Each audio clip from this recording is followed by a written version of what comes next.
Buenas noches, Yorkie. Buenas noches, José. Y por ahí está Cristian también. Bien, el día de hoy vamos a estar hablando, vamos a entrar con el tema de lo que es el logging on Cisco Devices, o lo que se conoce como la ejecución de logueo. Cómo nos logueamos en los equipos, ¿verdad? De Cisco. O en cualquier equipo, ¿verdad? Hay que loguearse siempre.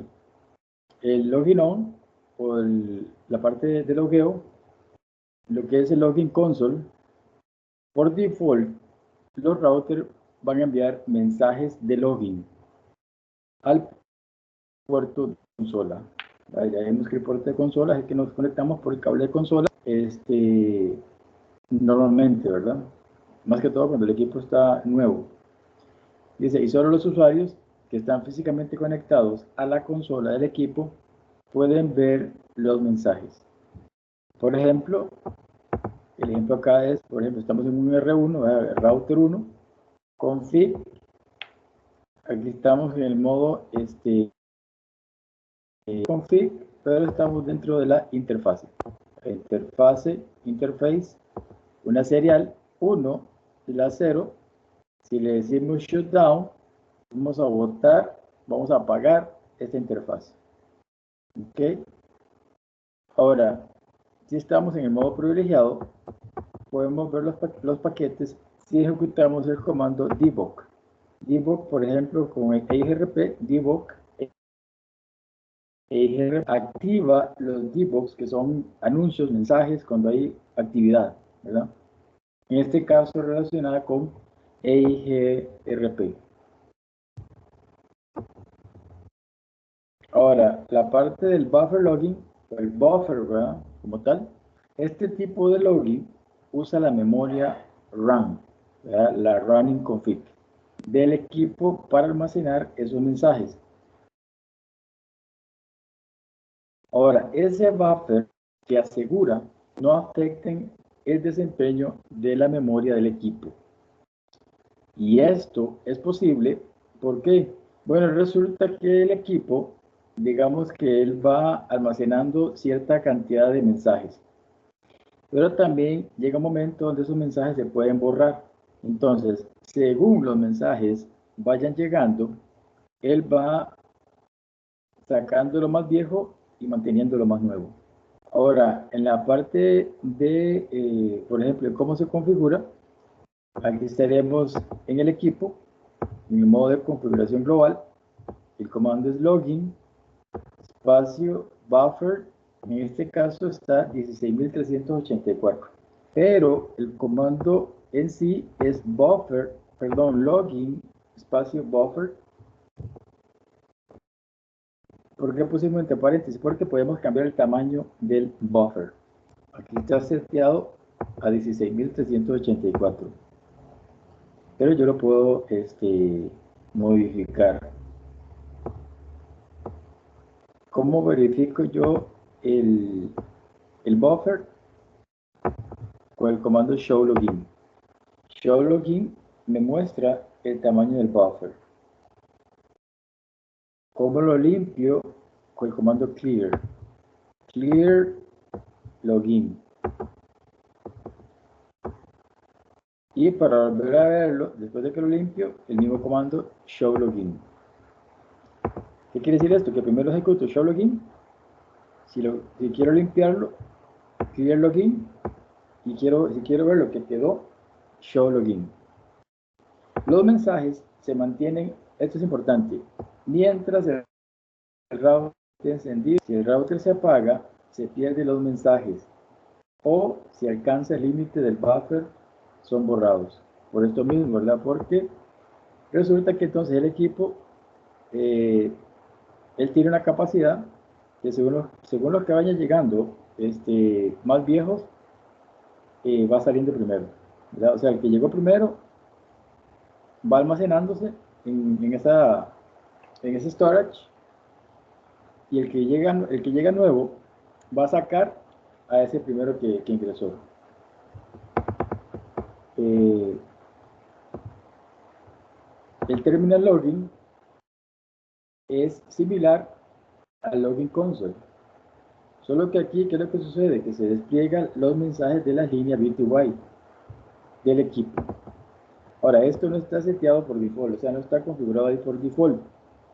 ¿Cómo lo configuro? Bueno, line, la línea, ¿verdad? BTY04, ejecuto el password, le pongo login, exit, y con telnet, telnet es para accesarlo remotamente, ¿verdad? Ya que no estemos haciendo estos laboratorios, vamos a ver que con telnet podemos verificar, podemos entrar a un equipo remoto. Esta IP sería del equipo remoto o el equipo que yo quiero accesar remotamente.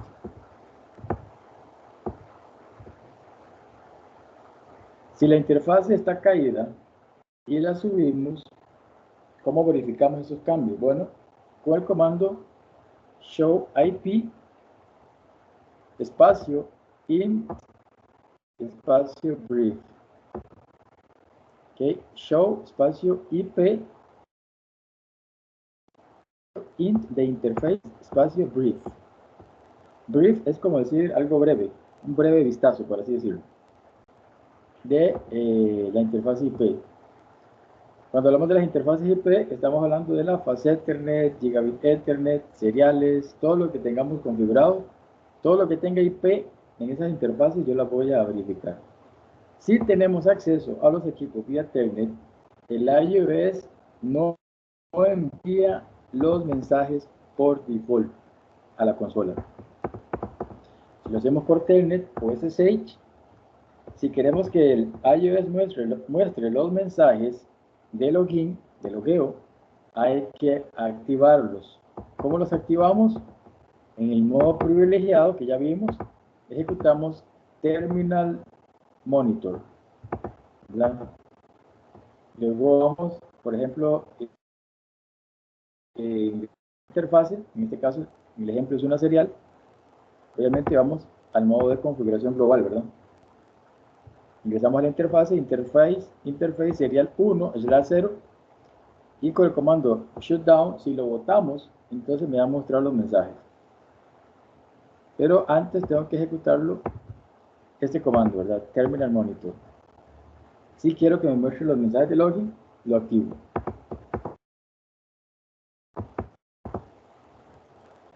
Syslog Server Login. Esto es logueándonos en un servidor Syslog.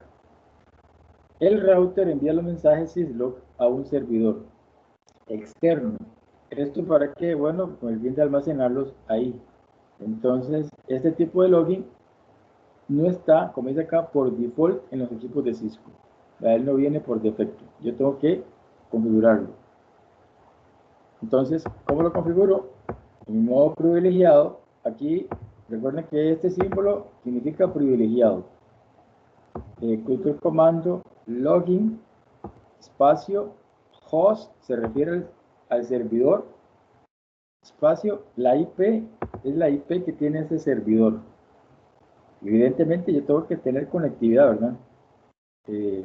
Tengo que alcanzarlo, ¿verdad? Con un pin para entonces poder tener la conectividad y ya poder ejecutar el comando para no tener issues. Si no tengo conectividad, como todo, ya ahí voy mal, ¿verdad? Cualquier cambio en los equipos, esto es importante, ¿por qué? Porque los mensajes de login se enviarán al servidor y ahí van a estar almacenados. Va a ser como un storage de esos mensajes, cualquier cambio. Entonces, veámoslo acá. Aquí estoy en el equipo, modo de configuración global, login, espacio host y la IP. En este caso es una IP ahí cualquiera, ¿verdad? En este caso la 20.1.1.1. Pero la IP que tenga el equipo, que se le haya asignado, así es como yo ejecuto la configuración, así lo observo el login.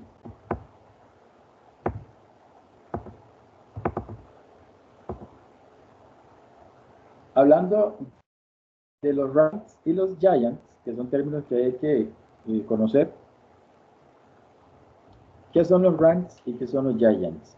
Bueno, los ranks van a ser tramas, ¿verdad? Son tramas que no van a alcanzar un tamaño mínimo de 64 bytes. Entonces, esas tramas que no alcanzan ese tamaño mínimo, ¿verdad? Recordemos que aquí estamos hablando de la capa base de datos. Frames son las tramas. Entonces, se le conoce como rants a esas tramas de la capa enlace de datos, ¿verdad? Que no alcanzaron ese tamaño mínimo de trama de 64 bytes. Ahora, esos rants normalmente son creados por colisiones, o sea, en el segmento de red. Otro término que hay que saber y hay que conocer es cuando nos hablan de giants. Los giants son igual tramas, frames son tramas, ¿verdad? Que son más largas, o sea, que son más grandes a 1518 bytes. O sea, una run va a ser aquella trama que no alcanzó los 64 bytes. Un giant va a ser aquella trama que sobrepasó los 1518 bytes.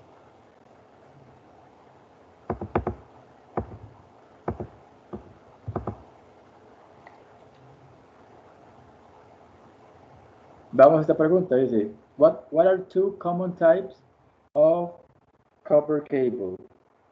Choose two.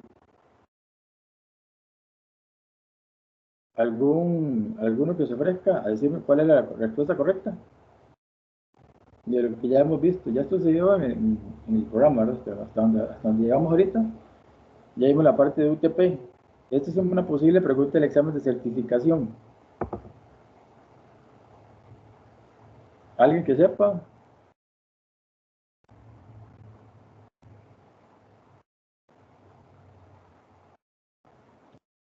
En la parte de UTP.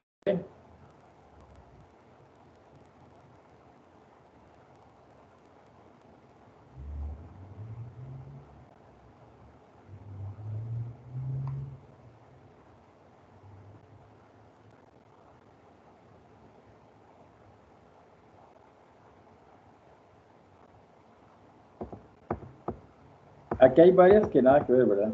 Por ejemplo, la parte de fibra óptica, aquí la estoy mencionando. Menciona fibra óptica y menciona UTP. ¿Cierto? Está como relleno. Entonces, cuando vemos una pregunta, esta pregunta está fácil, ¿verdad? Es decir, ¿cuáles son dos tipos comunes de cobre, de cable de cobre? Y me dice, escoja dos. Entonces, el primero, bueno, aquí está en inglés, obviamente, ¿verdad? Pero recordemos que tenemos el blindado y el no. Entonces, dijimos que el no blindado se llama unshielded. Perdón, unshielded twisted pair. Este es uno. Single mode es fibra. Y shielded twisted es el blindado. Esto nada que ver. Y multimode, vimos también que había un modo de fibra que se llamaba multimode. Entonces la respuesta correcta aquí sería A y C. Otra pregunta es, which type of frames is larger than 9000 bytes? Aquí, esta pregunta es importante porque ya ha salido en el examen de certificación. Y una amistad me ha dicho a mí que él se había confundido. Y resulta que más de 9000 bytes, a eso se le conoce como jumbo. Vean que aquí viene, por ejemplo, Baby Giant, viene la correcta que es jumbo, viene Rant y viene Giant. Entonces los términos son confusos. Entonces, un frame que tiene un tamaño mayor a 9000 bytes se le conoce como jumbo.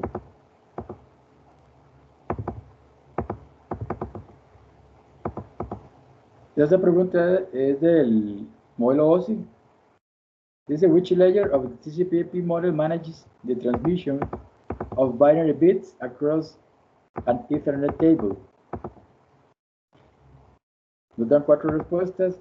Dice network, physical, Data Link y Transport. Entonces, ¿cómo podemos abordar este tipo de preguntas? Bueno, me está preguntando cuál capa, which layer, del modelo TCP/IP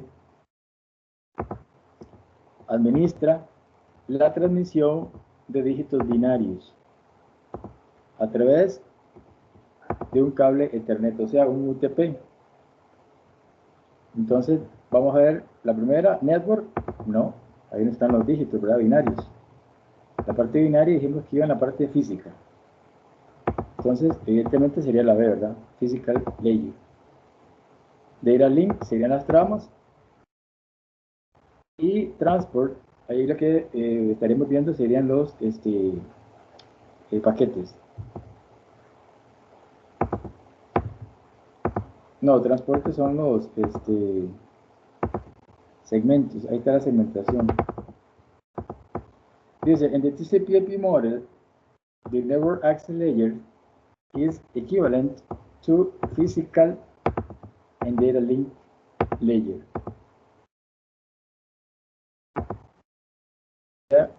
Entonces, network access layer en el modelo TCP/IP es lo mismo que decir física y data link del modelo OSI. Como un repaso porque ya se lo vimos. Dice, which effect does the AAA new model configuration command have? Aquí esta pregunta se refiere al protocolo AAA. El AAA lo que hace en un modelo nuevo es que va a habilitar AAA, los servicios de AAA en el equipo. Eso es lo que hace.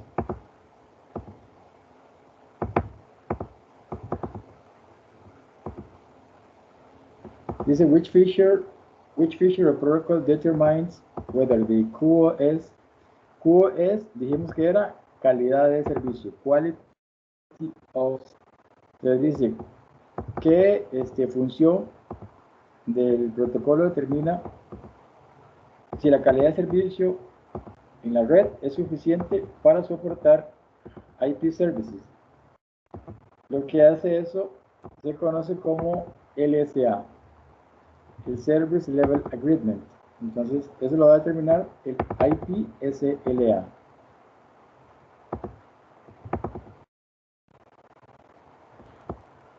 Y aquí viene por qué. Dice, IP-SLA o Service Level Agreement, dice, permite a la gente de TI unir o colectar, ¿verdad? Información sobre la red. Básicamente lo que el SLA es el nivel de acuerdo de servicio, o sea, el desempeño de la red. Entonces lo que va a haber es ese desempeño real para determinar si es capaz, ¿verdad?, de soportar el servicio, ¿verdad?, o no. Entonces, it helps determine whether the QoS, quality of service on the network, es suficiente y sufficient for IP services or not. O sea que el IP-SLA va a determinar si hay recursos suficientes para lo que es los servicios de IP en la red o no.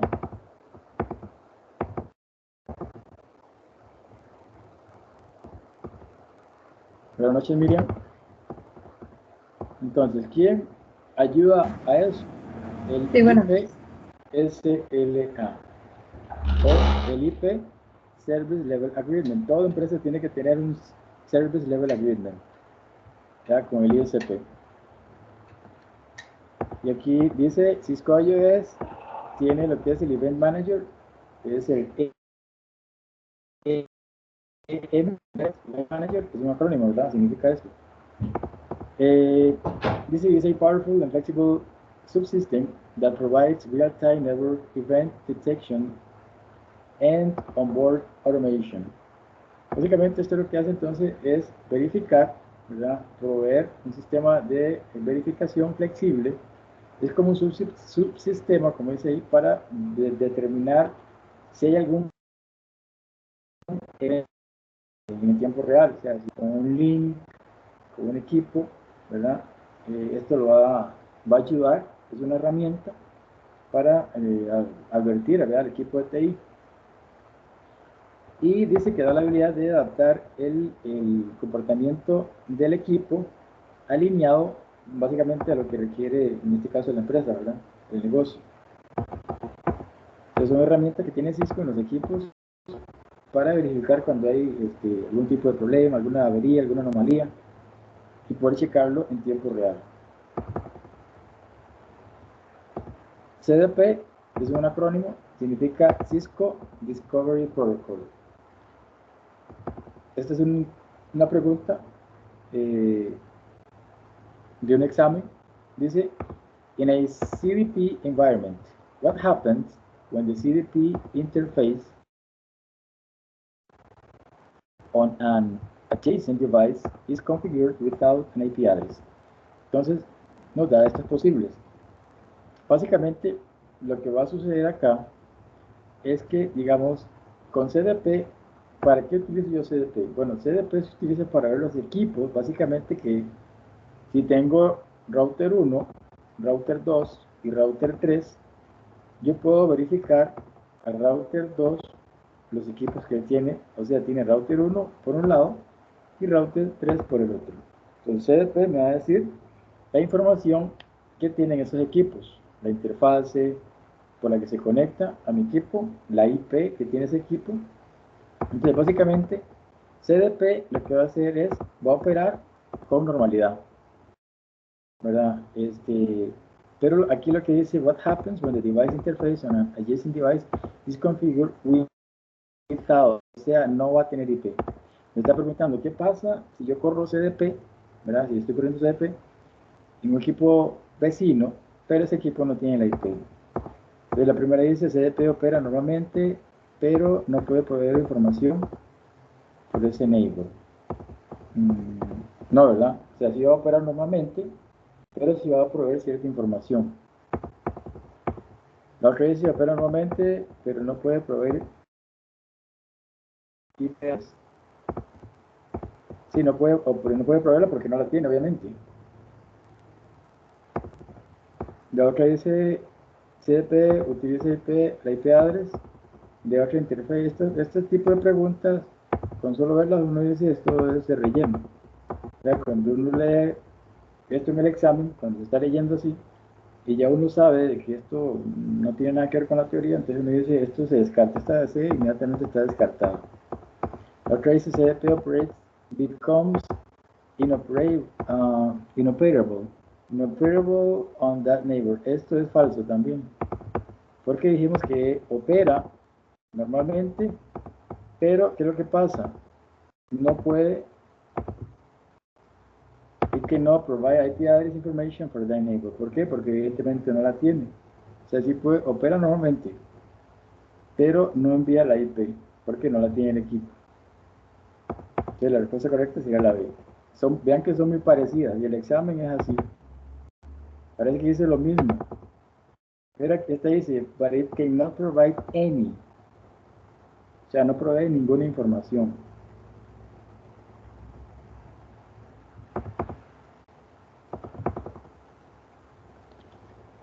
Este es un esquema de switching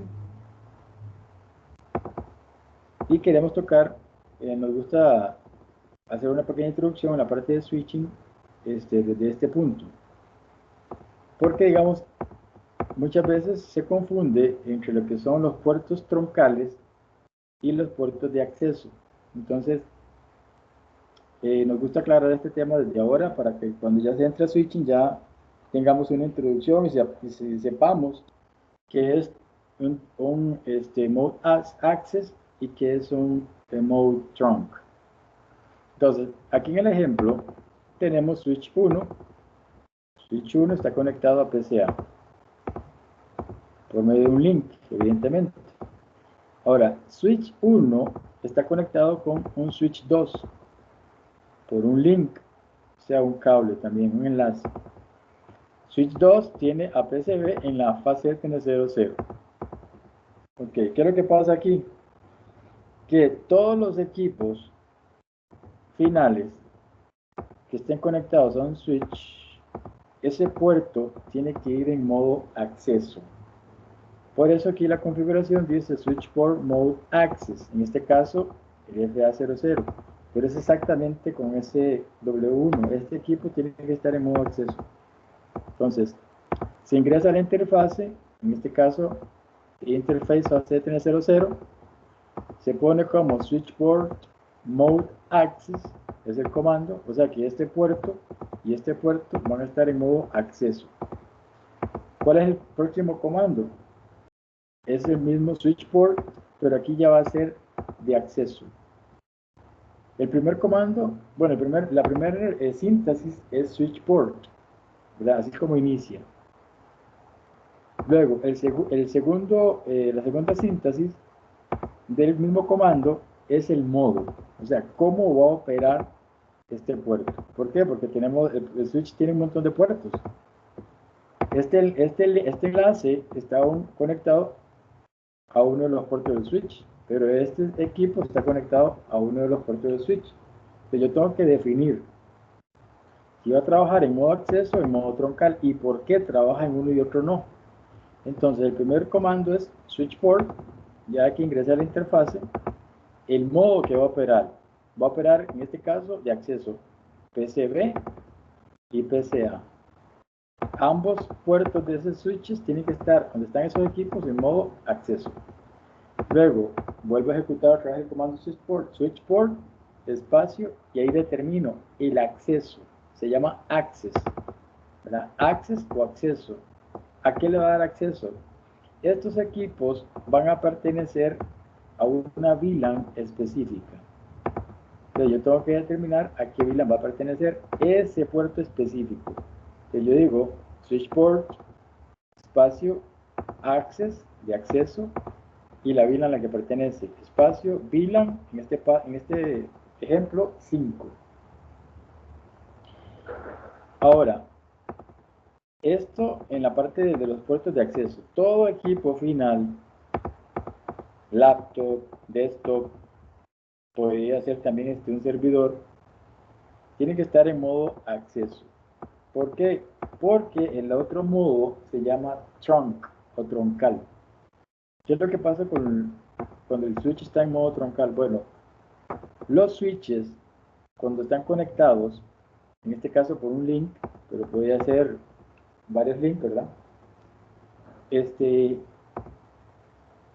Los switches tienen que estar en modo troncal. ¿Por qué? Porque resulta que para que ahí pasen las VLAN, esos equipos tienen que estar en modo troncal, en modo trunk, para que me permitan las VLANs de el paso de todas las VLANs que yo tengo configuradas en los distintos switches. Entonces, en este caso, este equipo switch 1, SW1, tiene la interfase, dice que la fase TN01, ese puerto de interfaz, yo lo voy a poner como troncal. El comando es el mismo, switch port. El primero es el modo, o sea, en qué modo va a operar ese puerto. Vean que aquí tiene un puerto que ya está en modo acceso y cómo va a operar, el que está conectado con otro switch, troncal, trunk. Switch port, espacio, modo, espacio, trunk, que es troncal. Vuelvo a ejecutar el próximo comando. ¿Por qué necesito otro comando? Porque necesito decirle a él que me permita pasar un grupo o todas las VLANs. En este caso yo voy a ejecutar igual switch port, espacio, y aquí ya lo pongo. Ahora sí, primero es el modo. ¿Cómo va a funcionar? Va a funcionar como igual troncal, ¿verdad? O sea, el modo va a ser troncal. ¿Cómo va a ser ese modo? Troncal. Espacio, allowed. Permítame, espacio, las VLANs, espacio, aquí le estoy dando un rango de la 5 a la 20. Pero también yo podría decirle a él, allowed VLAN all, todas. Esto es una forma de configuración, pero después se va viendo que va variando, ¿verdad? Pero la ejecución es la misma.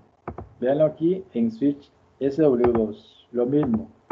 Ingreso a la interfase, switch port, espacio, el modo que va a operar, ¿Cómo va a ser? Acceso, ¿por qué? Porque aquí tengo un equipo final. Es una PC. Entonces, donde conecto equipos finales tiene que estar en modo de acceso. Vuelvo a ejecutar el comando switchboard, espacio.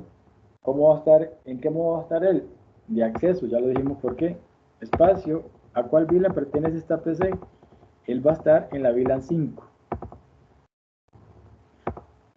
Luego voy a la interfase fase TN01 de switch 2, o sea que esta interfase que está acá es la que me conecta con SW1. ¿Cómo tiene que estar? Como troncal. Entonces ingreso a la interfase fase TN01, switchboard, modo troncal.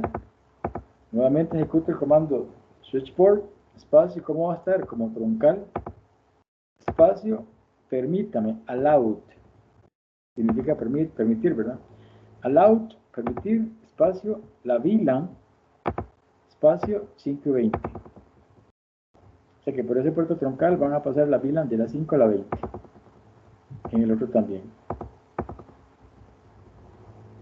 Ahora, aquí vemos algo curioso.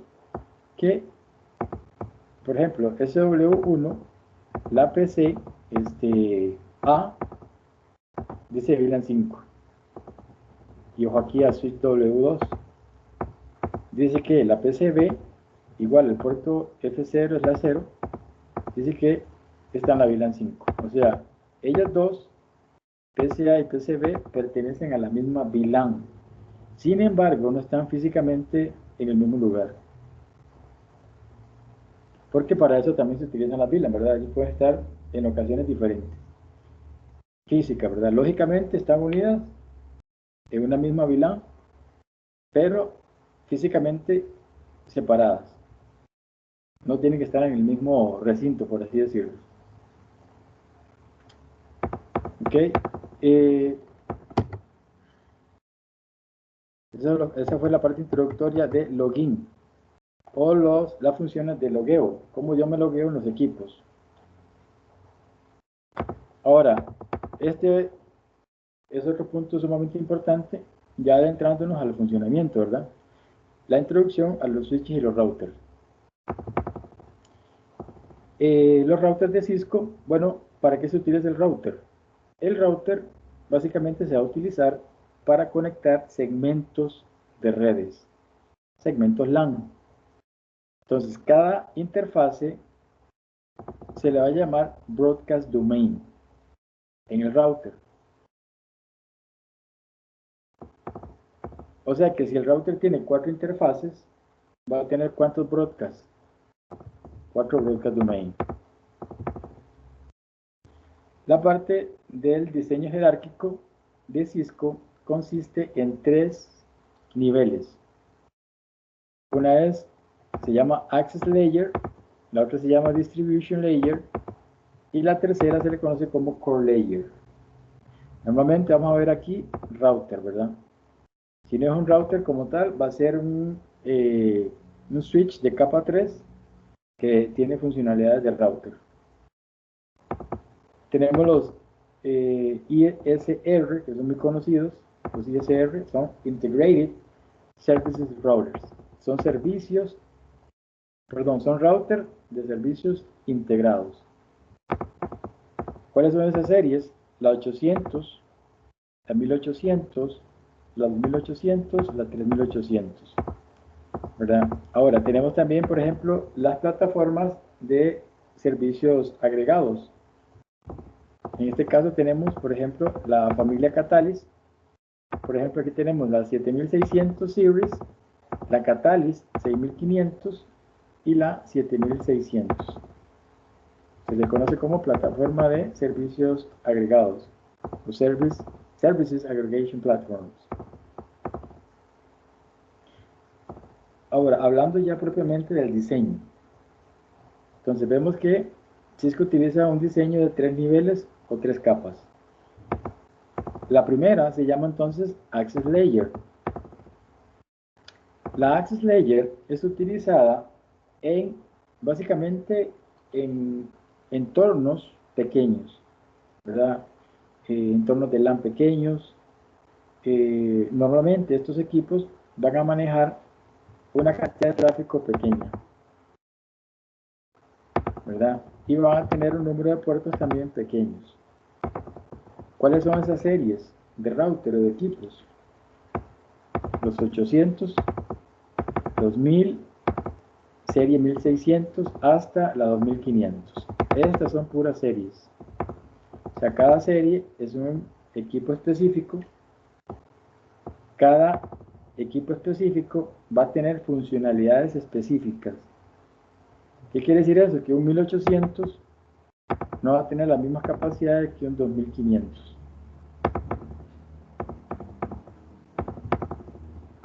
La segunda capa se llama Distribution Layer. Bueno, ya aquí tenemos, ¿verdad?, que esta capa se utiliza más que todo para lo que son oficinas, ¿verdad? Por ejemplo, también se le llaman sucursales de una empresa específica X, y puede ser también como como el main office o la oficina principal, la propia empresa. Este tipo de equipos se utilizan en este tipo de entornos. Ya aquí son entornos ya más grandes, ¿verdad? Son equipos más robustos, porque aquí digamos que la cantidad de información o el flujo, como se le quiera ver, es grande.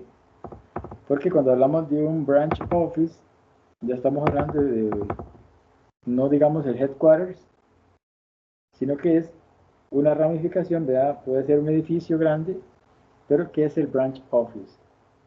O sea, que es como la parte pequeñita de la gran corporación, por así decirlo. Aquí tenemos routers que van desde la 2600 series hasta la 3900.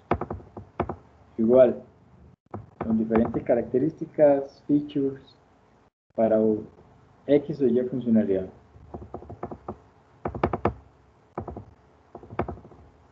Luego la capa core, aquí vamos a tener que este es el backbone. Va a ser la capa de arriba, la capa fuerte, porque digamos aquí la capa de distribución es la capa media.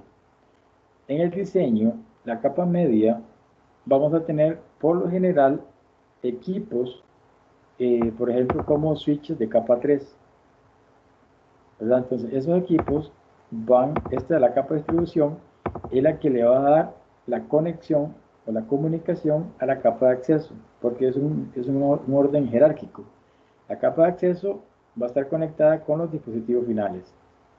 La capa de distribución es la que le va a dar el soporte a los equipos que están en la access layer. Pero el backbone va a ser el que le va a dar la conexión a todo. Entonces, en el backbone, la cantidad de tráfico va a ser enorme. Dice que este backbone es utilizado por muchos ISPs y por supuesto por el main office o el headquarter, que son las grandes corporaciones, ¿verdad? Van a utilizar esta capa como su punto central. Aquí se da un procesamiento de tráfico muy alto. ¿Por qué? Porque todo el tráfico va a pasar por esta capa. Veámoslo así. Vamos a ponerlo en este orden, ¿verdad? Capa 1, capa 2 y capa 3. Capa 1 tenemos todos los equipos finales. Aquí están los routers que trabajan en esa capa más que todo. No son tan robustos. Manejan una cantidad de tráfico normal, por así decirlo. En la segunda capa ya tenemos la capa de distribución. O sea, la capa de distribución básicamente es la que le va a dar soporte a la capa de acceso, ¿verdad? Y va a proveer las conexiones. Aquí la parte de redundancia es importante, al igual que en la capa core. Entonces, la serie router que vamos a ver en esta capa va a ser la 6400, son series, hasta la 12000.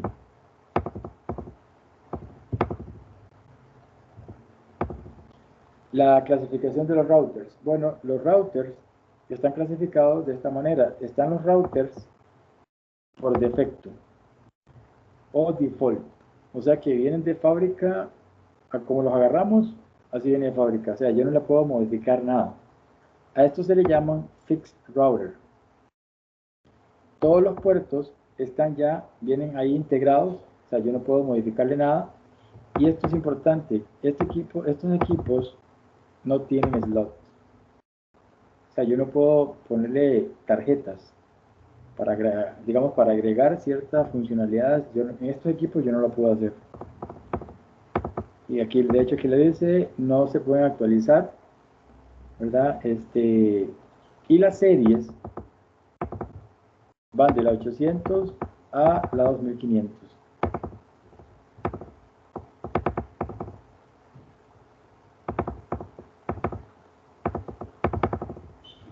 Ahora, los routers modulares, aquí es donde ya yo puedo empezar a poner o quitar features, funcionalidades a los equipos. Ahora, los routers modulares entonces ya tienen slots, ya have slots, tienen slots, donde yo puedo agregar o remover esas tarjetas en Add or Remove Cards. Aquí tengo ya lo que es la capa de distribución. Estos equipos, los modulares, entonces van a trabajar principalmente en la capa de distribución. Vean que Cisco lo lleva así por los equipos que yo puedo trabajar o usar en cada capa. Ya Cisco lo tiene eso súper identificado. Entonces, aquí están los de distribution y los core layer routers. Pueden trabajar, ¿verdad? en esta capa, y son los equipos modulares. Ahora, ¿cuáles son las series? Puedo tener un 1600 hasta un 3700 con características modulares.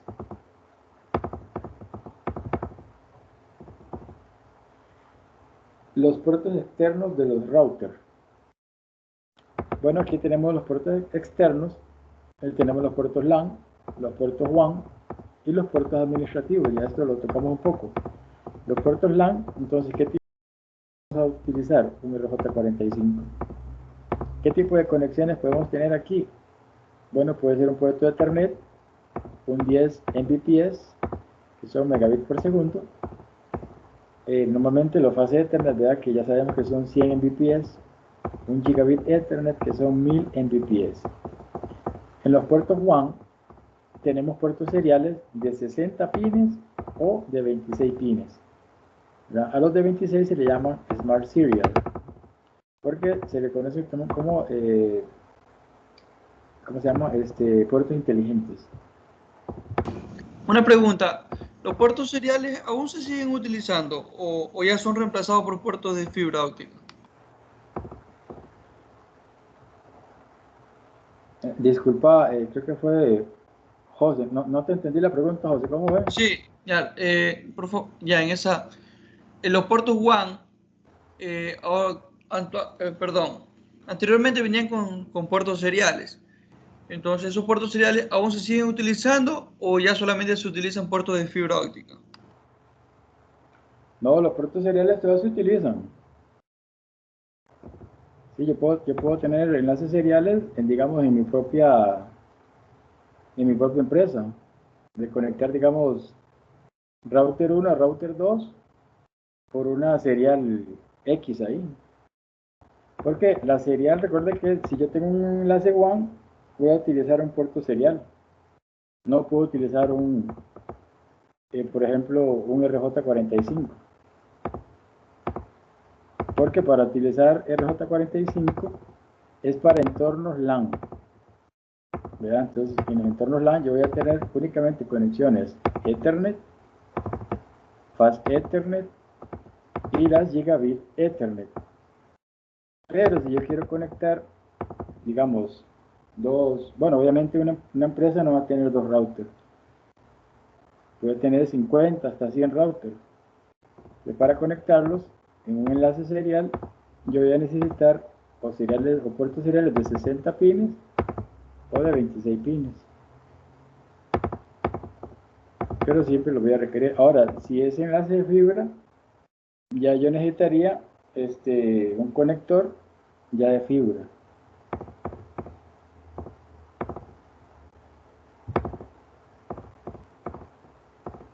Los puertos de consola, igual, utiliza un conector RJ45. ¿Ok? Esto, muchachos, hay que saberse de memoria, ¿verdad? Porque el examen puede ser que le pregunten a uno, ¿qué puerto utilizo yo para una colección de consola? O sea, a un puerto de consola, ¿qué conector utilizo? Es este. Porque ahí le van a poner un montón. Le pueden poner, por ejemplo, un RS232. Le pueden poner un DVD 9. E incluso hasta podría ser que le digan un One X ahí. Un puerto de consola es el conector que yo utilizo, es un RJ45. El puerto que utilizo es un puerto RJ45. Ahora, es utilizado ¿para qué utilizo yo el puerto de consola? Para la administración, para la configuración inicial, Initial Configuration, y otro punto importante, otro feature es para la recuperación de password. Cuando hagamos password recovery, ¿verdad? Vamos a ver que va a ser por el puerto de consola. ¿Ok? Si la persona se le perdió el password, no sabe cómo entrar al equipo, obviamente, cuando uno trabaja en un departamento de TI, sabe que esto tiene que tener una bitácora. Pero, como todo en la vida, hay veces que las cosas se pierden, se borró, o no sé, hay tantas cosas pueden pasar, y resulta que ese equipo se le perdió el password. Yo tengo que hacerle un password recovery si no encuentro por ningún lado ese password. Entonces, aquí tenemos que vamos a utilizar un cable de consola, evidentemente. El conector se llama un jack RJ45. Este jack RJ45 se va a conectar al router, ¿verdad? Al puerto RJ45. Ahora, al computador yo le voy a conectar este conector. Se llama un RS232. ¿Ok? Eso es muy importante tenerlo claro.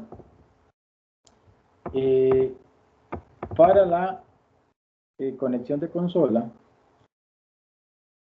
para yo ver, digamos, la línea de comandos, el command line, yo tengo que utilizar un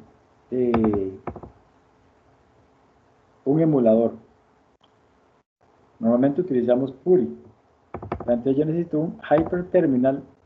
Este hyperterminal me va a permitir correr esa aplicación, en este caso PuRI, hay varias, para yo poder entrar a esto, al command line, a la línea de comandos, al CLI. Aquí dice router, pero realmente es cualquier equipo, ¿verdad? De switch, el equipo que sea, a la consola de ese equipo. Ahora, el puerto auxiliar, este puerto, ¿qué conector utiliza y a qué puerto lo conecto? Bueno, el conector es un RJ45, ¿verdad? Y es un puerto, al puerto RJ45. Entonces, utiliza un puerto RJ45. Si dice RJ45 es que es un conector, es un jack, que ya todos conocemos.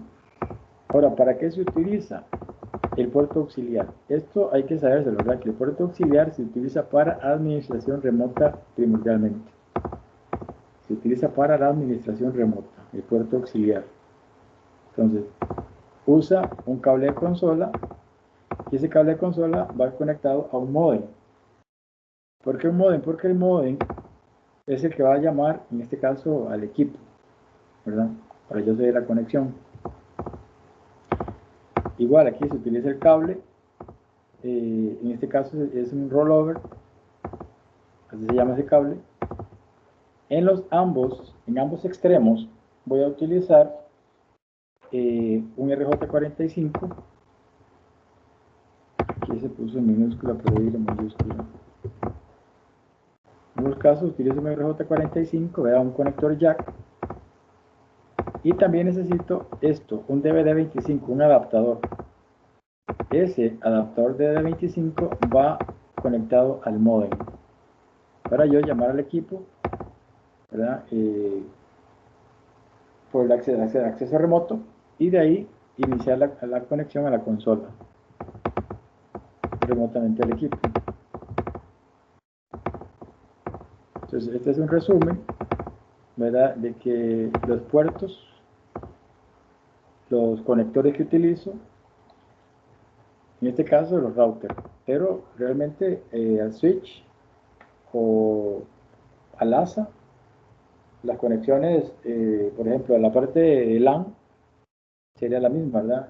O las conexiones a los puertos, por ejemplo, de administración, los puertos de consola, puerto auxiliar, sería, básicamente sería lo mismo, sería mínima la diferencia. Si acaso sería en los ASA, sería que no llevan interfaces seriales, ¿verdad? Pero lo demás sería exactamente lo mismo, porque las interfaces seriales son de los routers. Y los conectores ya vimos que son de 60 pines o 26.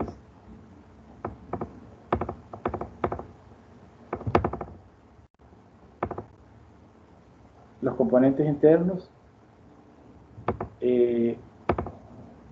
Aquí hay que aprender que la ROM, entonces, va a ser la memoria que va a cargar el bootstrap. El bootstrap, entonces, dijimos que es el programa que va a ubicar el archivo, ¿verdad? ¿Dónde está ubicado el iOS? El iOS dijimos que es el software de los equipos de Cisco, el que sea, todos corren iOS. Ahora, él va a buscar dónde primeramente, en la flash.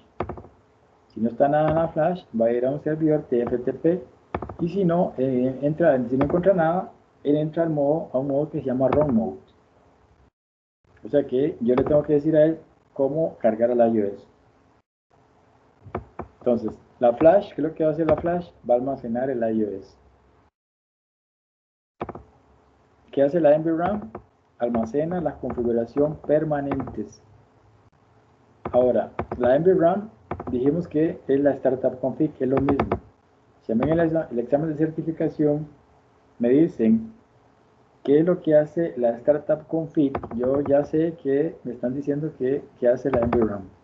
Es lo mismo. Lo que hace, almacena o guarda, como se le quiera ver, la configuración permanente. Por eso está entre paréntesis, porque es permanente. La RAM, decir RAM y decir running config es lo mismo. Si a mí en el examen me preguntan por la running config, ¿qué es lo que hace? Y una de las respuestas dice que configura temporalmente, perdón, que almacena temporalmente el archivo, esa es la respuesta correcta. Entonces decir RAM y decir running config, está hablando de lo mismo, que es la configuración temporal. Que almacena, obviamente, la configuración temporal.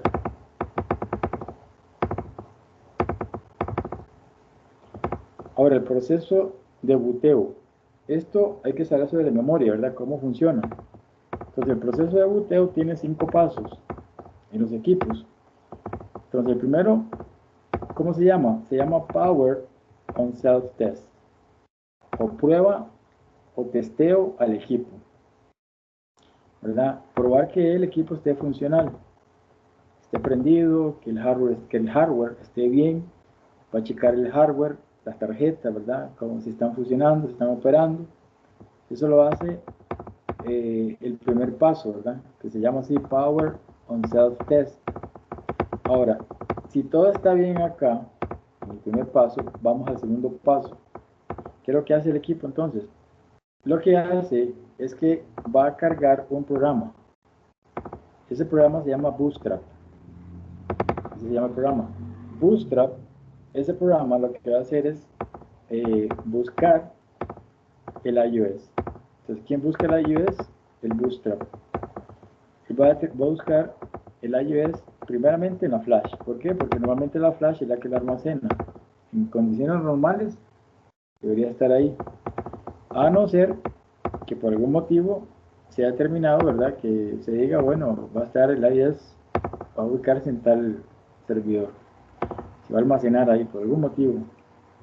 Entonces, si no está en la flash, él va a buscar a ver si hay una configuración que diga, ok, cargue el IDS de un servidor TFTP. Si no encuentra ninguna forma de cargarlo ni en la flash, ni en un servidor TFTP, él entra a algo que se llama ROM mode. O sea, ROM mode o ROM quiere decir que él entra a un modo donde dice no encontré el IIS ni en la flash ni en un TFTP server. ¿De dónde lo cargo? Ya aquí le está diciendo al administrador, dígame usted, ¿de dónde lo cargo? Entonces ya ahí él tiene que ver qué está pasando, ¿verdad? ¿Por qué no lo tiene en la IIS o por qué no está en el TFTP?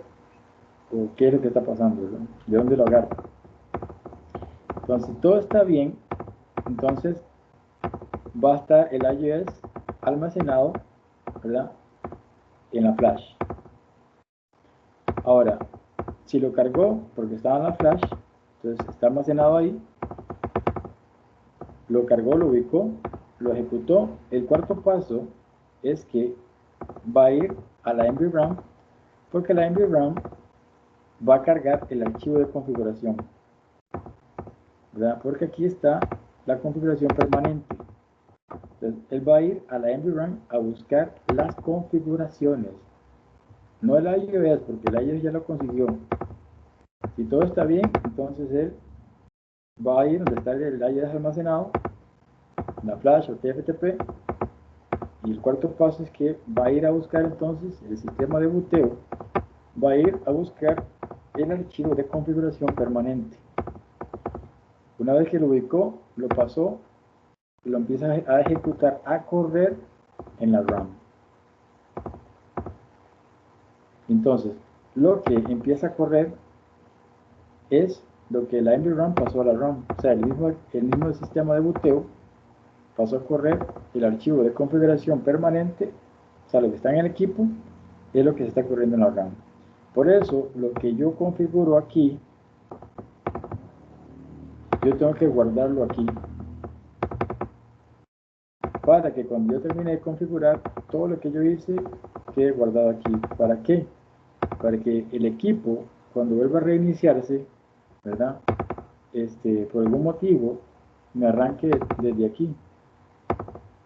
Si yo no guardé lo que yo configuré, me va a arrancar entonces desde un punto donde estaba inicialmente, no donde yo lo dejé.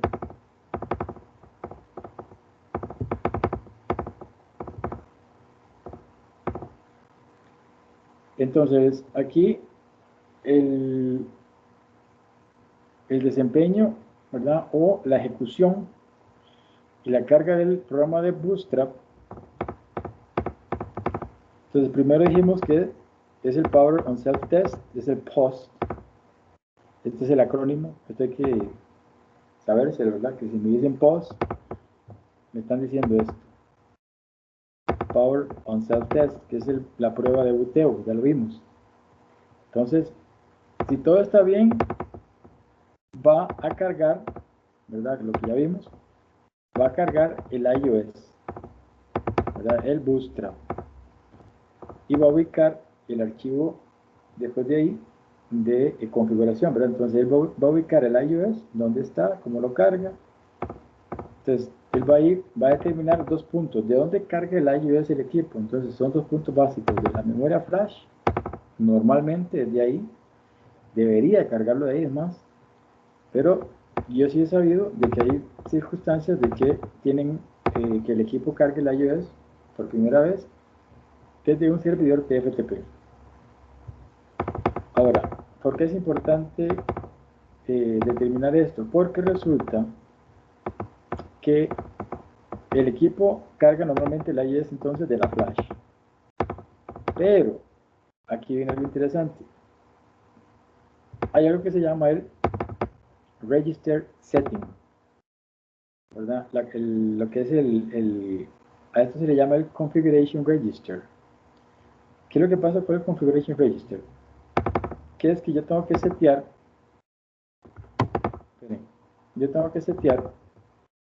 un valor a los números que trae el equipo por default. Este 0x2102 es el que trae por default. Cuando yo hago password recovery, yo tengo que hacer un bypass a este número. O sea que yo le tengo que cambiar, normalmente lo que hacemos es cambiar los 0x2142 por lo general. Entonces, si yo dejo estos valores por default, que no lo son, son estos, el Bootstrap no va a saber cómo ubicar el iOS, me va a dar issues. O sea, él va a estar como perdido. Yo tengo que, cuando hago todo eso, tengo que pasar ahí lo vamos a ver, a los valores default. Y esto, créame, parece mentira, pero muchos de los errores de los casos que había que resolver estaban relacionados con eso, porque la persona que hizo el password recovery o modificó esos valores por algún motivo, no dejó estos, sino que dejó los que él utilizó para hacer el bypass. Bypass es, digamos, utilizar, digamos, un valor para simular ese valor, ¿verdad? O sea, que me permita pasar, en este caso, por ejemplo, yo tengo que pasar por la RAM. Entonces vamos a hacer un puenteo, por así decirlo, falso, para yo poder ir hasta la NVRAM y hacer el cambio allá. Ahora, cuando yo hago el cambio, el password en la NVRAM, yo tengo que guardarlo en la RAM, porque por lo mismo, ¿verdad? Todo se guarda en NVRAM y se corre ¿a dónde? En la RAM. Entonces, el archivo que va a correr va a estar en la RAM. Entonces, yo tengo que copiarlo también en la RAM. Entonces, la persona posiblemente se le olvidó y se le fue cambiar estos valores a default. Y ahí es donde da problema. Entonces, por eso dice acá, Cisco dice esto, ¿verdad? Debe de estar seteado a 0x2102 a fuerza.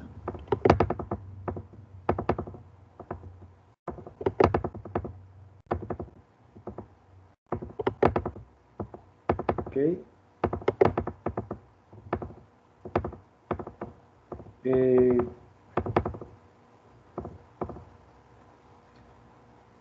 La localización, entonces, y ejecución de la startup config, o lo que es el archivo, ¿verdad?, de configuración.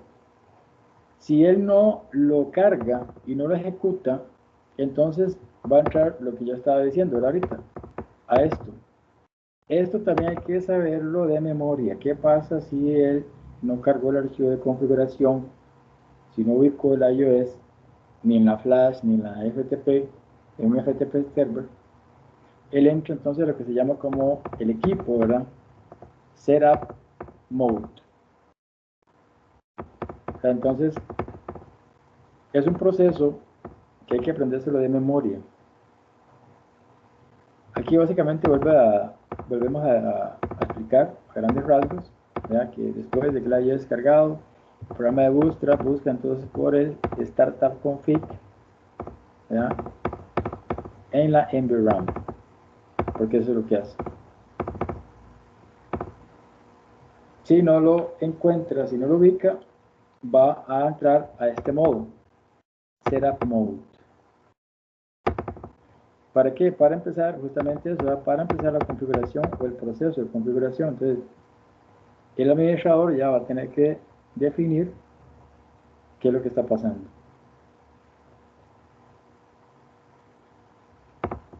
Y si el archivo de configuración es encontrado, entonces va a determinar, va a mostrar al que le esté administrando, ¿verdad?, al que le esté trabajando, que fue cargado exitosamente y que está listo para trabajar.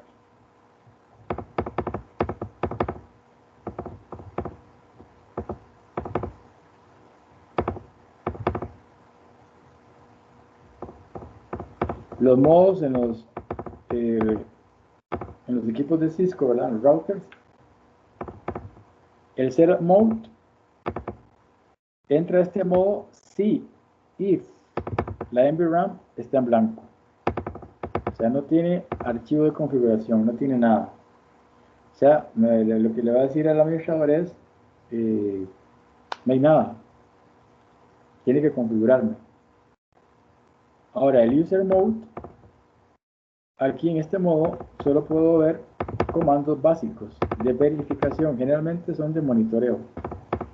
En modo privilegiado, puedo ver comandos de monitoreo y de resolución de troubleshooting. Resolución de problemas, ¿verdad? De monitoreo y troubleshooting en Privilege Mode. En el Global Config Mode, puedo ejecutar todo tipo de configuración en el equipo. Interface Mode, dice Configuration Done on all specific interface. Ok, aquí esto quiere decir que yo puedo ejecutar todas las configuraciones en el equipo. O sea, son hechas aquí específicamente. Por ejemplo, una interfase. Yo en el Global Config puedo entrar a una interfase y puedo ejecutar lo que yo quiera, como dice aquí. Puedo ejecutar cualquier configuración específica en esa interfase. Cuando hablamos de interfase, vamos a hablar, por ejemplo, de una Ethernet, una fase Ethernet o una Gigabit Ethernet. El Run Mode es cuando se nos perdió el password. A eso se le llama Revert o Reverting Password. Revertir el password, que es básicamente cambiar el password del equipo en el modo que entre Run Mode. Entonces, Setup Mode, si la environment está en blanco, sea router sin configuración. Y estos modos hay que saberlos de memoria, porque estos círculos andan por arriba y por abajo.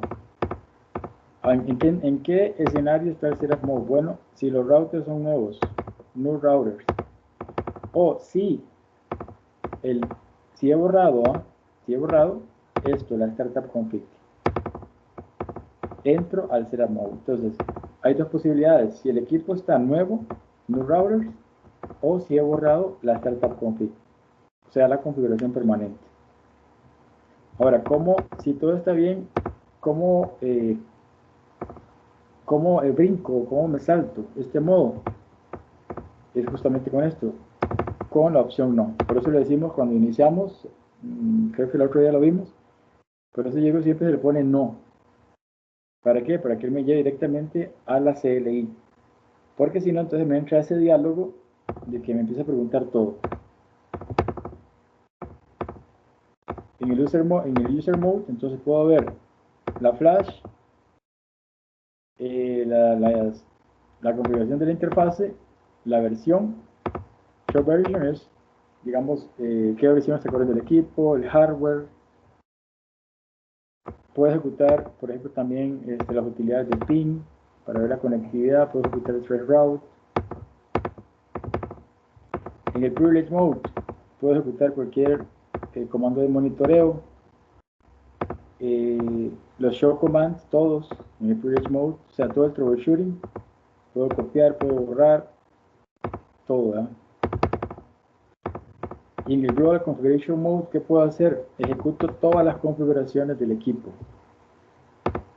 Dice, must be into this mode. O sea, si lo que yo quiera configurar, el 95% lo hago en el Global Configuration Mode. Ok.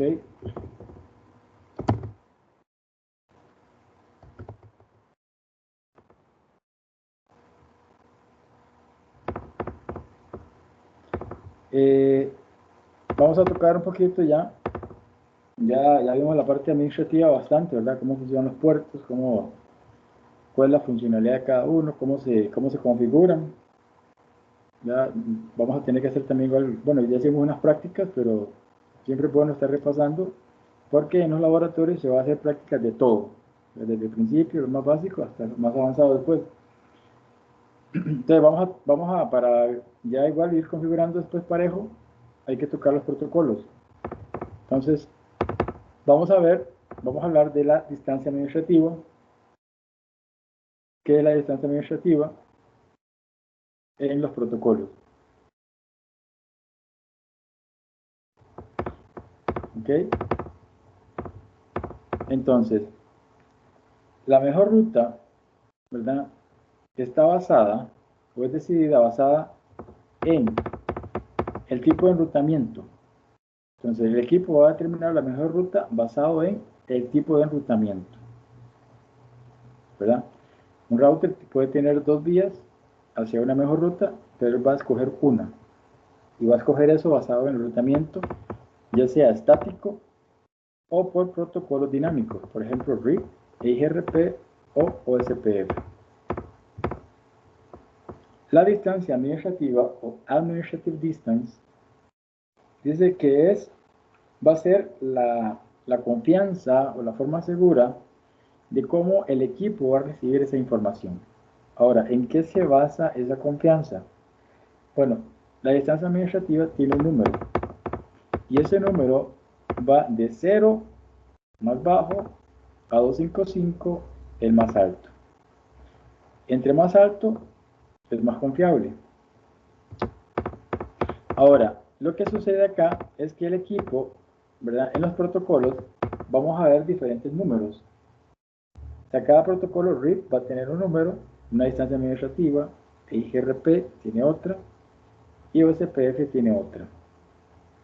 En confiabilidad, de 0 a 255, entre más alto el número, es preferible. Pero en la parte de enrutamiento, el menor más bajo es preferido por el router. O sea, es como al revés aquí. Para el equipo, el valor menor es mejor.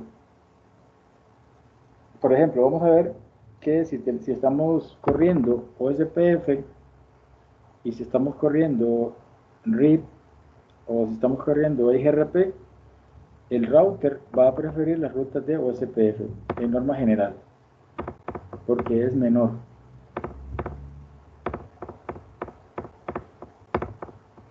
Ahora, en la distancia administrativa, las rutas que están directamente conectadas tienen un valor de 0. O sea, una ruta que esté directamente conectada va a ser preferida por el equipo en situaciones normales. Una ruta estática va a tener el valor de 1, EIGRP va a tener el valor de 90, OSPF 110, RIP 120 y GRP 100. IGRP viene ahí, pero sin embargo ya eso prácticamente ya no se utiliza, ¿verdad? Simplemente viene por cultura general que él tenía esta distancia administrativa. Ahora, en condiciones normales, el router va a preferir 0, porque para él es mejor. Si yo tengo una ruta estática, pero no tengo una ruta directamente conectada, va a preferir la ruta estática, porque tiene el valor de 1. Si yo tengo IGRP y tengo OSPF y RIP, él va a preferir EIGRP, porque IGRP tiene un valor menor a todos estos. Entonces, el equipo va a preferir la distancia administrativa menor, según sea el caso. Ejemplo, entre una ruta directamente conectada y una ruta estática, 0 va a ganar sobre 1, evidentemente.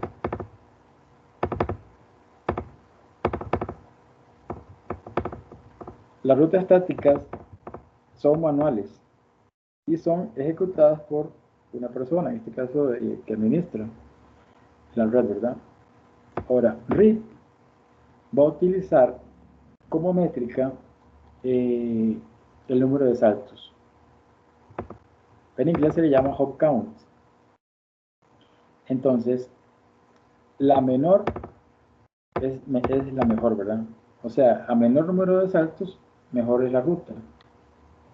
Por ejemplo, aquí damos un ejemplo. Si tenemos un equipo, router A, router B y router C es igual a 2, y router A, B, C y D es igual a 3, en este escenario, entonces, hay ABC, o sea, ABC es la mejor ruta para un destino según RIP, porque nada más tiene que utilizar 2 saltos. La métrica de RIP es el hop count, o el número de saltos, y para él la ruta menor es la que tiene menos saltos, en este caso sería 2. Ahora, EIGRP va a considerar como su punto decisivo mejor ruta el bandwidth. O sea, entre más ancho de banda para IGRP, si yo tengo dos enlaces, si uno tiene 10 y el otro tiene 100, 100 para IGRP es mejor. Y aquí, digamos el mismo ejemplo, ¿verdad? Por ejemplo, ABC tiene 2 Mbps y ABCD tiene 4 Mbps. O sea que ABCD, en este caso, 4 Mbps para IGRP es la mejor ruta para un destino X. Pero es por el ancho de banda.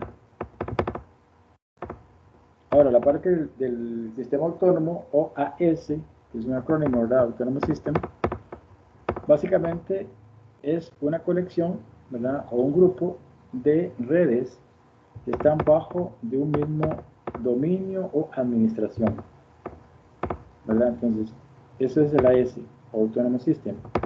Aquel grupo de equipos, ¿verdad? Que estén bajo un mismo dominio o administración. Entonces, ese número va a identificar un rango entre 1 y 65.535. Ahora, los rangos públicos, los AES, los autónomos sistemas públicos, van a ser del 1 a 64.512. Y los privados, en el mismo, digamos, ISP, van a ir de 64.513 a 65.535.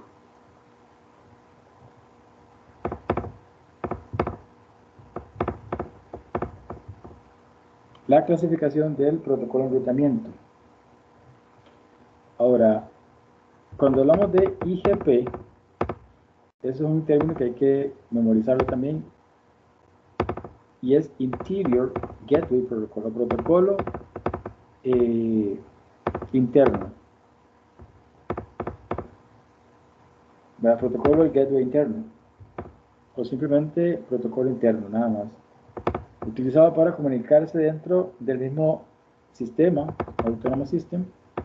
Por ejemplo, un IGP, que es como se le conoce, ¿verdad? O un protocolo interno de gateway, quiere decir, para hacerlo más simple, un protocolo de LAN. Simplemente. Protocolo de LAN sería RIP, IGRP, o SPF, e incluso IS-IS. Cuando hablamos de gateway, es que todo equipo tiene que tener un gateway. O sea, por dónde sale de esa red. Tiene que tener un gateway a fuerza. O un gateway que lo direccione a otras redes. A fuerza tiene que tener uno. Entonces, IGP es más que todo la red enterprise, la red privada. Ahora, cuando hablamos de EGP, estamos hablando de la red externa, o sea, básicamente la internet. O sea, la red que no es privada, la que es pública. Entonces, EGP se conoce como Exterior Gateway Protocol.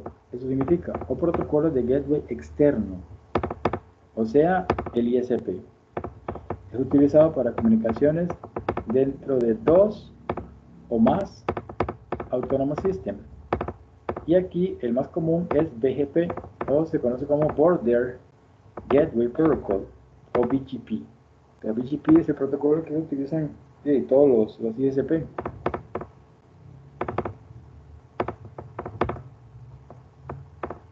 EIGRP se le conoce como Enhanced Interior Gateway Routing Protocol, o protocolo de gateway interno mejorado. Es un protocolo de enrutamiento. Es un protocolo que se considera como un híbrido. Es un protocolo Distant Vector. Así es como se le conoce a él.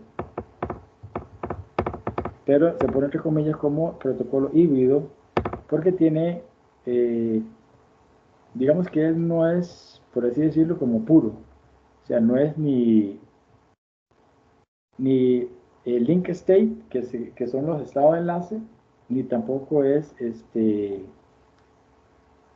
distant vector, pues digamos puro como tal, sino que tiene cualidades de las dos. Pero se le conoce como un distant vector avanzado. Ahora, es un protocolo actualmente estándar. Fue propietario de Cisco, pero ya no.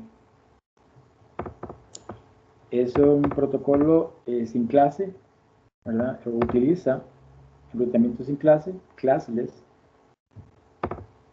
Él lleva lo que se conoce como la máscara, ¿verdad? El protocolo lleva la máscara de red, soporta VLSM, o sea, subneteo. El máximo número de equipos que yo puedo tener corriente con IGRP es de 255. Pero esto no viene por default. Por default, ¿cuántos vienen? 100. Yo tengo que, si yo quiero poner más de 100, tengo que setear esa configuración. Ahora, aquí hay que memorizar esto. La distancia administrativa es de 90. Porque esto sí lo puedo preguntar en el examen de certificación. ¿Cuál es la distancia administrativa de IGRP? 90.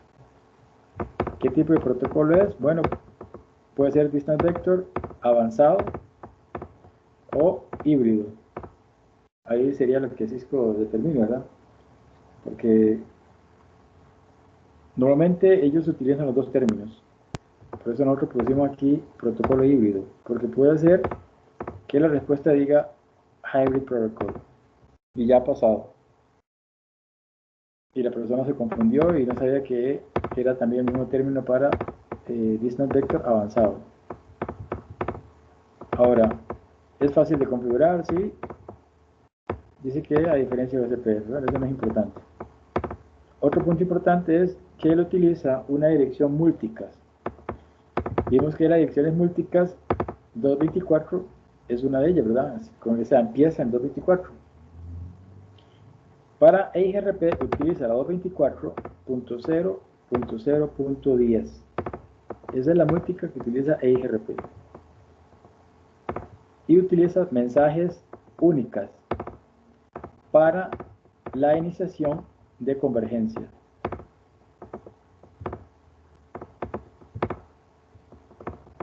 Ahora, IGRP tiene varias tablas. El Neighbor Table es una que contiene las listas directas de los equipos conectados. Entonces, todos los equipos van a estar en el Neighbor Table. ¿Cómo la veo? Show IP, IGRP Neighbor. Tiene otra que se llama Topology Table, que contiene las mejores rutas hacia un destino. ¿Cómo veo yo la topología o el Topology Table? Show IP Route. El Topology Table también se le dice como el Routing Table. ¿Por qué? Porque ahí están, digamos, todas las rutas. Si yo quiero ver las rutas que alcanza ese equipo por IGRP, el comando es show IP route. Si yo quiero ver los equipos que están conectados, mis neighbors, que están corriendo IGRP, show IP e IGRP neighbor. La convergencia de IGRP, la convergencia es periódica. ¿Por qué? Porque está enviando, como dice acá, paquetes. Esto hay que saberlo de memoria también. Cada 5 segundos. Cada 5 segundos él va a estar enviando un paquete de información, un paquete hello. ¿Cómo se llaman los paquetes? Hello. ¿Cada cuánto los envía? Cada 5 segundos. Ahora, ¿qué pasa si el equipo pasan 8 segundos, 10 segundos, 12 segundos y llega a los 15 segundos y no recibió un paquete hello? Si él llega a los 15 segundos y no recibió un paquete hello, lo declara a ese equipo como, bueno, se le dice muerto, dead, o sea, que no tiene conexión. Él va a determinar, ok, para ese equipo no hay conexión, o sea, no tengo cómo alcanzar las redes que están en ese equipo si él no tiene un enlace backup. Entonces, si a los 15 segundos no recibe un mensaje hello, lo va a dar como que ese link que conecta con ese equipo está inoperante. La convergencia es de 15 segundos. ¿Ok?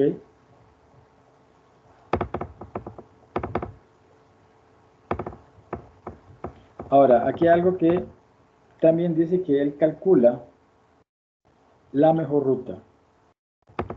La mejor ruta, aquí está hecho entre paréntesis, el best route es igual a lo que se conoce como successor. O sea, decir la mejor ruta es igual a decir successor. Y la segunda mejor ruta, second best route, se le conoce como feasible successor. Entonces, la mejor ruta es el successor. La segunda mejor ruta a un destino específico se le conoce como feasible successor. A esto también, no lo pusimos acá, pero también se llama como el backup.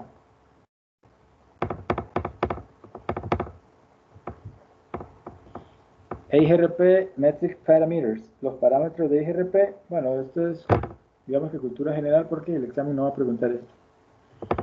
En un enlace serial, ¿verdad? Tenemos que, este es el cálculo, 1.544 kilobits. Esto es como una fórmula.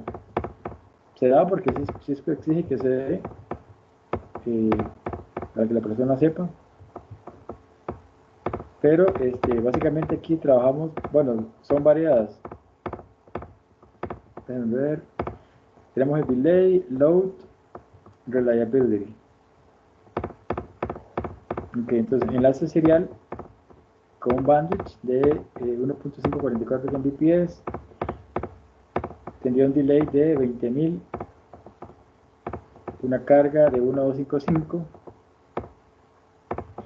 y una confiabilidad de 1255. Aquí, por ejemplo, en la carga, en la confiabilidad, 255 es que es confiable.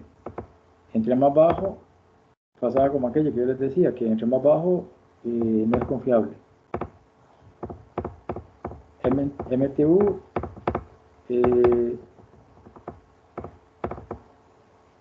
significa Maximum Transmission Unit o la unidad máxima de transmisión. Básicamente lo que decía aquello, ¿verdad? ¿Se acuerdan de 64 bytes? O sea, 1500 bytes es eso. Máximo 1500 bytes. Más de eso no es posible.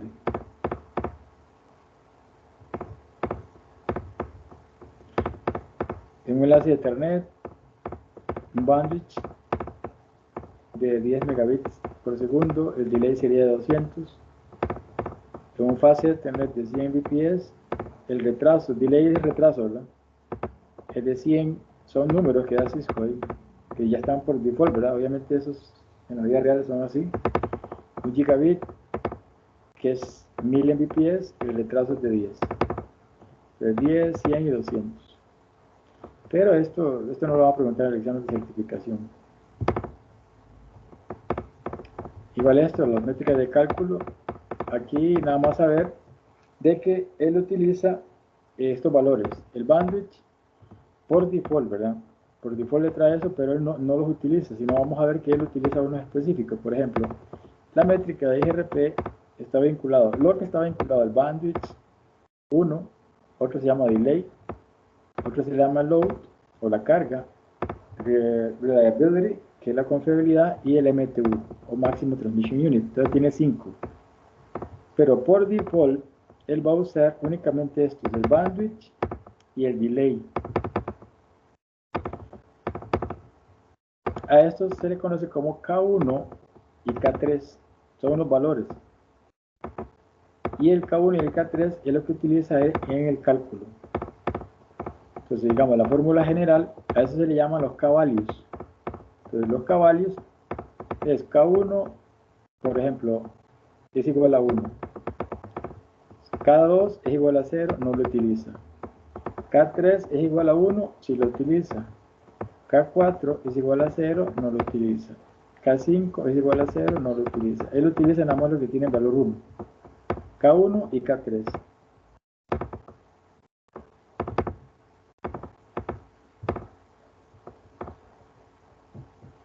Entonces, el costo de IGRP está relacionado con el costo. Y el costo básicamente es la mejor ruta. O sea, la mejor ruta es el menor costo. El menor costo es lo que utiliza IGRP para determinar esa mejor ruta. Aquí viene cómo se configura, ¿verdad? IGRP config, modo de configuración global. Aquí decimos router. ¿Cómo configuramos el protocolo? Entonces, router, espacio, el que vamos a correr, IGRP, el autónomo system que vamos a correr. Luego entramos al modo de configuración dentro del protocolo de enrutamiento, que sería aquí, config router. Luego ejecutamos el comando network y el network ID, sea la red. Network es para llamar a las redes. O sea, ¿cuántas redes tiene ese router? 4, 8, 10, no sé, ¿verdad? Pues todas tienen que ir ahí. Yo tengo que anunciar todas las redes que el equipo está corriendo dentro de IGRP. Ahora, ¿cómo verifico IGRP? Bueno, la primera, la más básica, es ShowIP Route, luego ShowIP e IGRP Neighbors, ShowIP Protocols, ShowIP e IGRP Topology.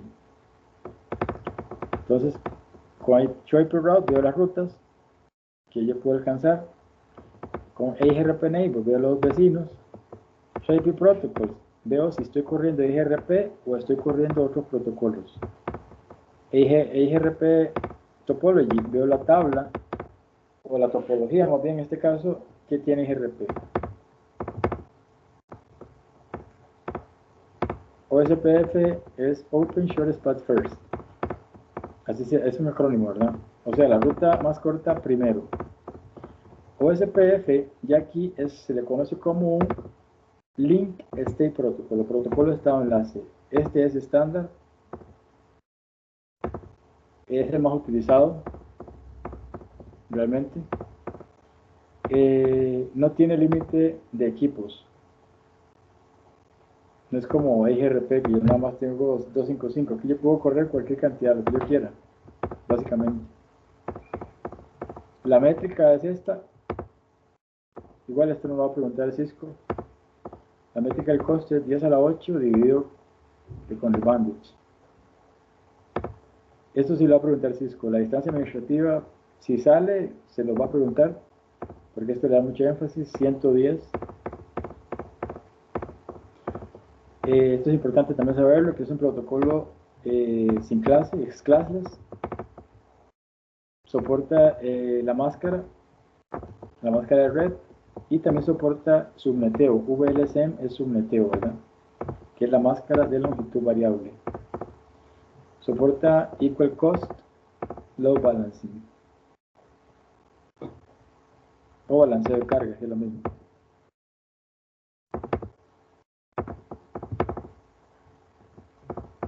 El proceso básico de SPF, esto hay que saberlo de memoria, que son 7 estados. Vamos a ir poco a poco, ¿verdad? Pero hay que aprenderlo de memoria desde ahora.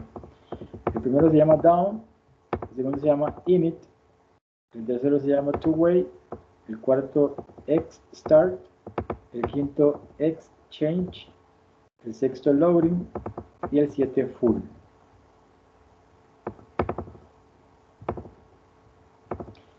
El router ID o SPF utiliza un término que se llama router ID. Ahora, el router ID es un identificador del router, pero identifica el router dentro de lo que es la base de datos de OSPF. Entonces, OSPF también, vamos a ver que se identifica usando el mismo ID o ID en todas las direcciones. De hecho, se dice que yo tengo que, bueno, como buena práctica, es utilizar el mismo ID en el equipo que yo estoy corriendo, ese ID. O sea, no tener diferentes instancias de ID. Luego, este punto también es importante, de que por default, el ID utiliza la IP address más alta. O sea, OSPF en el router va a verificar cuál es la IP address más alta. La que él tenga más alta va a tomarla como el router ID. Si no encuentra digamos, determina cuál es la IP más alta, por ejemplo, que sean no haya una IP como tal, para poder determinar el como router ID, entonces él lo que va a buscar es la interfase más alta, ¿verdad? La interfase activa física más alta. A más alta me refiero, por ejemplo, si yo tengo la 000 y yo tengo la 001, la 001 sería la que va a utilizar como router ID. Entonces, primero va a ver la IP address más alta, o si no, entonces la interfase, obviamente que está aquí activa, ¿verdad? Es evidente. Si está apagada, pues obviamente que no va a funcionar. Pero él va a mirar estos valores para determinar el router ID.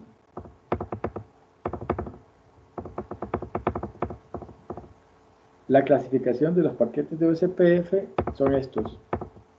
El hello para enviar los paquetes. Este es básico, el hello package. Cómo intercambia mensajes OSPF por medio del mensaje hello, al igual que EIGRP. Ahora él tiene hornos que se llama DD. DD es un acrónimo, Description Package. Estos son los Database Description Package.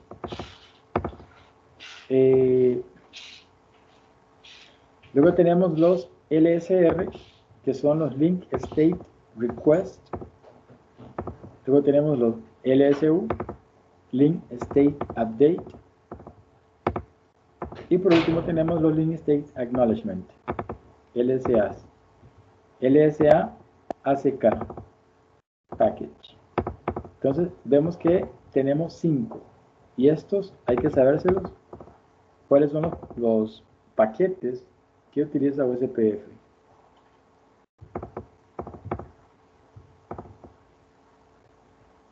Ahora, pero esta pregunta es: ¿cómo el router escoge el router ID? RID. Entonces, OSPF va a mirar en estos 3 lugares por el router ID. Primero que nada, yo puedo determinar, después cuando estemos haciendo los labs, yo lo puedo configurar de forma manual. Ahora, si yo no lo configuré de forma manual, para decir este va a ser el router ID, entonces OSPF lo que va a mirar es la loopback con la interfase IP, ¿verdad? El loopback interface IP configuration, o sea, en palabras simples, él va a mirar primero si yo lo terminé manual. Después vamos a ver, hay algo que se llama loopback, que yo se las puedo configurar al equipo. Si yo no tengo loopback, ese va a ser el router ID. Si no tengo loopback, va a ir entonces a otro punto. ¿Cuál es el otro punto que va a verificar? Si yo tengo una IP configurada en una interfase. Entonces la IP configurada en esa interfase, la IP más alta, ¿verdad? Configurada en esa interfase, va a ser mi router ID.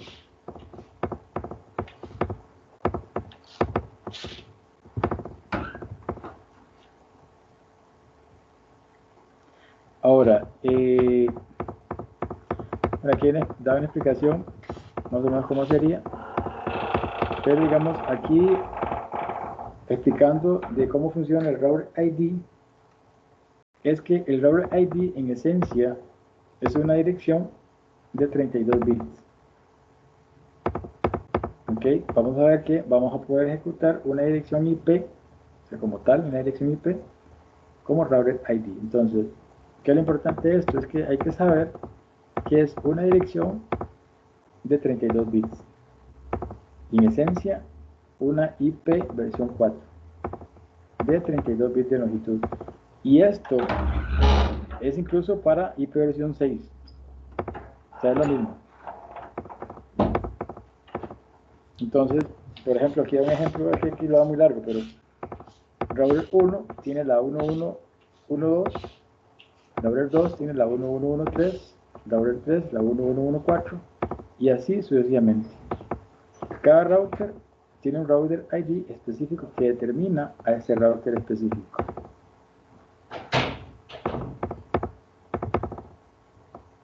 ¿Cómo se configura? Y parecido a IGRP, ¿verdad? Modo de configuración global, router, espacio, OSPF. En este caso, le pongo el número, ¿verdad? Que estoy corriendo, ¿verdad? Voy a poner 1 y de ahí entro en modo de configuración del equipo. Router, aquí le pongo router ID para determinarle el router ID y aquí va la IP address, espacio, IP address.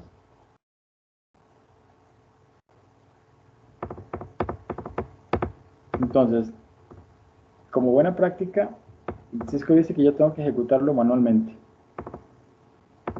Como buena práctica. Porque si no, entonces voy a permitirle a él que él decida. Entonces, con buena práctica yo tengo que determinarlo. A nivel del examen yo tengo que saber de que si yo no lo ejecuté, entonces ¿qué va a pasar? Él tiene varias opciones. O va a buscar una loopback si está, o si no va a ir a buscar una interfase activa con la IP address más alta.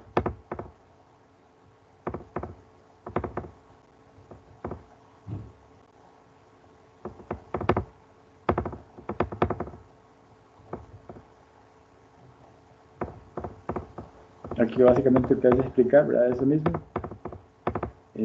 Va a ir a buscar en este caso la interfaz IP y si la encuentro, entonces ese va a ser el router ID.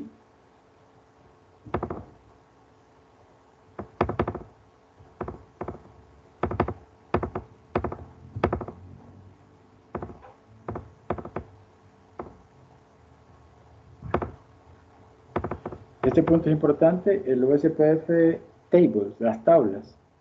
Esto sí lo va a preguntar mucho Cisco. El neighbor table, entonces, ¿qué hace el neighbor table? Igual, es muy parecido a IGRP, ¿verdad? Contiene la lista de los equipos que están directamente conectados. ¿Cómo la veo? Show IP OSPF of neighbors.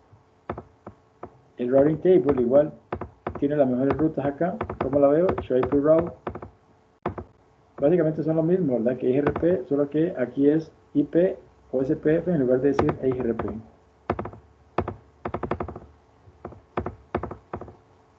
Database link se refiere a los Link State Database. Se conoce como LSDB, perdón. ¿Qué son las LSDB o Link State Database? Ellas contienen información sobre las posibles rutas de la red dentro de esa área.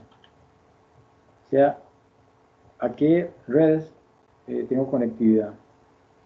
¿Cuáles son las rutas o las redes dentro de mi misma área? ¿Cómo lo veo? Show IP o SPF Database. La convergencia, esto sí hay que sabérselo. Es periódico, ¿verdad? Los updates son periódicos que los está enviando el OSPF. Entonces, ¿cuáles son los paquetes? Son paquetes hello, que se envían cada cuánto, cada 10 segundos. Ahora, si el equipo no recibe un paquete de esos, al decir 40, ese link se declara como caído. O sea, va a enviar un mensaje, va a decir, ese link está inoperante. La convergencia es rápido, ¿cuánto dura? 40 segundos.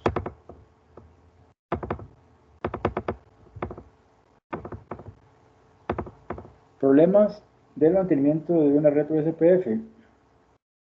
Bueno, aquí básicamente lo que explica es que, digamos, OSPF utiliza el algoritmo, ¿verdad? Para la convergencia de toda su red, ¿verdad? Entonces, si el algoritmo se sobresatura, va a ser un problema, ¿verdad? Porque va a empezar a recibir justamente esto, un montón de LSA.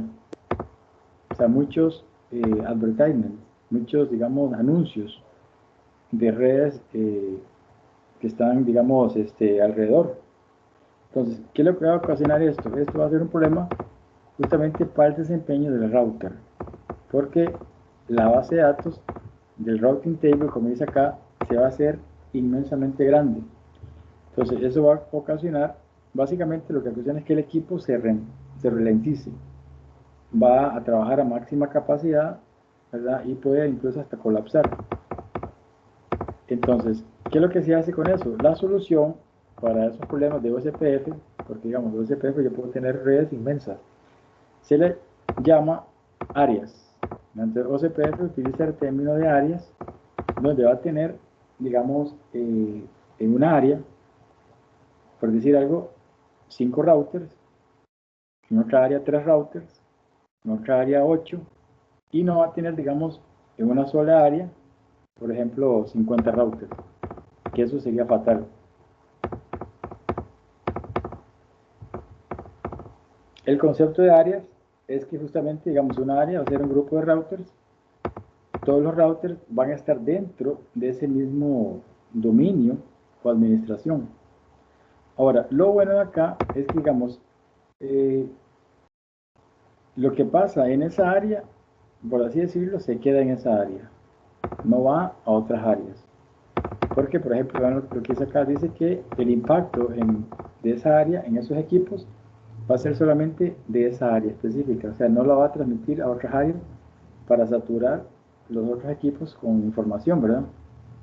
Lo que va a hacer es que va a minimizar la base de datos de los otros equipos que están en otras áreas y únicamente se van a enviar la información necesaria y requerida, o sea, para no sobrecargar los equipos con información que no necesitan.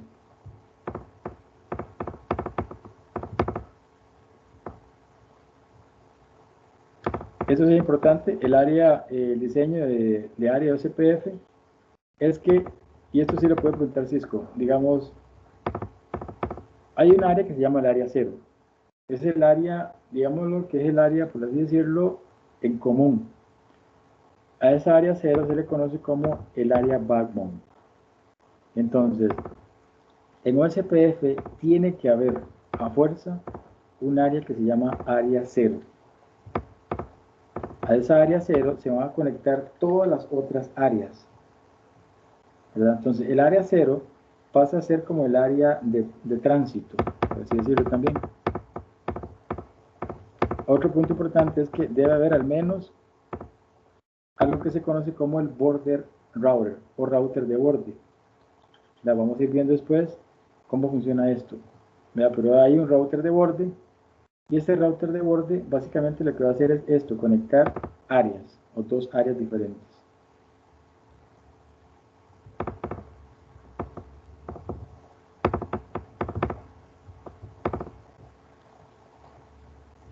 Y la configuración en sí de OSPF, entonces router OSPF, el process ID que he determinado yo, según el que yo determine, la red, igual, ¿verdad? El comando es network, pongo la red que yo estoy anunciando. Aquí hay algo que se llama wildcard, hay que verlo también, ¿verdad? ¿Qué es la diferencia de la máscara? El área al que pertenece esta red, área y el número de área. Si es área 0, si es área 1, si es área 2, etc. Ventajas de OSPF, que es estándar, ¿verdad? O sea, todos los equipos lo corren. Otra ventaja es que no tiene límites de equipos, 500, 1000 router, no es como IGRP, y tiene una convergencia rápida. Las desventajas, que es lo que decía, ¿verdad? Que si no se hace un diseño correcto, hay problemas con el CPU y el diseño sí es complejo. El Process ID de OSPF, entonces dijimos que el Process ID va a ser un número, ¿verdad? Que va a identificar a quién, a OSPF, ¿verdad? En ese router específico. Ahora, dice que múltiples OSPF o múltiples procesos de OSPF pueden estar corriendo en el mismo router. Y el Process ID puede ser un número entre 1 y 65.535.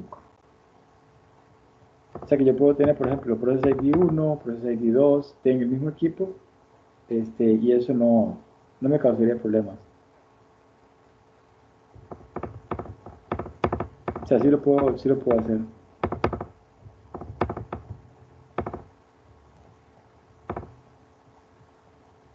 ¿Ok? Este routing es bastante complejillo y largo. ¿Verdad? Esta introducción sí está bastante larguilla. Pero es importante conocerla a fondo.